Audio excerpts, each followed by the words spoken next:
Alam niyo ba, sa Pilipinas, sinasabing si Jose Rizal ang kauna-unahang Pilipino na gumawa ng comics? Magandang araw po sa inyong lahat. Ako nga po pala si Johanna Linco. At sa videong ito ay tatalakayin natin ang comics sa lipunang Pilipino. Magsisimula tayo sa layunin ng aking ulat. Una, maipaliwanag ang kahulugan ng comics bilang bahagi ng kulturang Pilipino.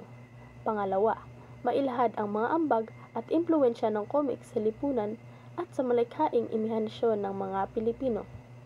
Pangatlo, makilala ang mga sikat na komikero na nagbigay buhay at nagpaunlad sa industriya ng comics.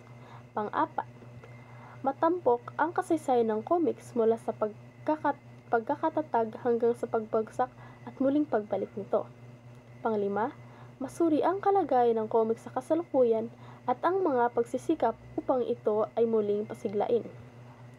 At ang panghuli, masiayos ang kabuoang buod ng kahalagahan ng comics bilang bahagi ng ating kasaysayan at kultura.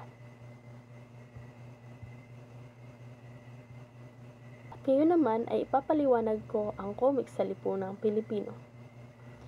Magsisimula tayo sa kahulugan nito. Ano nga ba ang comics? Ang comics ay ang pinagsamang larawan at salita na nagbibigay aliw, aral at malikhaing pagpapahayag. Ito ay hindi lamang aliwan, kundi nagsisilbing paraan upang maipahayag ang kultura at makapagturo ng mahahalagang aral. At dahil dito, malaki ang naidulot ng comics sa lipunang Pilipino. Pangalawa, ang bagong impluwensya. Naging salamin ito ng kulturang Pilipino at naghubog ng malikhaing isipan. Nagbigay ito ng aliw at inspirasyon sa maraming Pilipino. Nakatulong din ito sa pagpapalaganap ng kulturang Pilipino at sa paghubog ng malikhaing imahinasyon ng mga manunulat, mambabasa at dibuhista. Dahil dito, nakilala ang galing ng mga Pilipino maging sa ibang bansa. At syempre, hindi mabubuo ang kasaysayan ng comics kung wala ang mga tanyag na komikero. Pangatlo, sikat na komikero. Maraming mahuhusay na komikero dito sa Pilipinas. Kabilang na doon sina Pablo S. Gomez, Elena Patron, at Nerissa Cabral.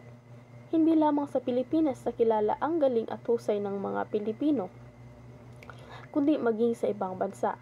Kabilang sa mga komikering Pilipino na kilala sa labas ng Pilipinas sila Alfredo Alcala, Alex Nino, Jerry Alongilan, Wells Portacio at marami pang iba. Kung titignan naman natin ang kasaysayan, nagsimula ang comics noong 1884 sa pagong at patsing ni Rizal. Sumikat mula 1920s hanggang 1950s.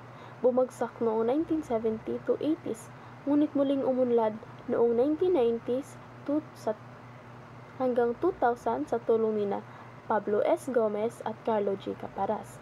Sumikat ang comics noong 1920 to 1950 dahil sa mga serye gaya ng Halakak Comics, Tagalog Classics at Silangang Comics. Ngunit noong dekada 1980 hanggang 1990, unti-unting humina ang industriya dahil sa murang papel at pag-usbong ng iba't ibang libangan. Sa kabila nito, nagkaroon pa rin ng muling sigla pagkatapos ng martial law.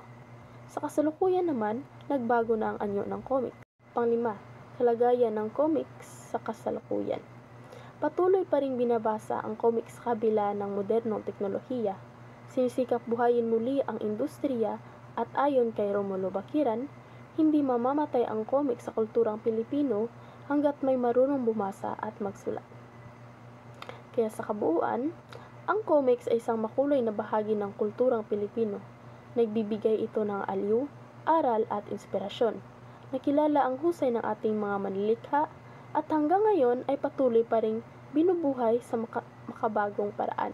Kaya masasabi natin na ang comics ay hindi lamang aliwan, kundi mahalagang bahagi din ng ating pagkakilanlan bilang mga Pilipino. Sana ay may natutunan kayo. Maraming salamat po.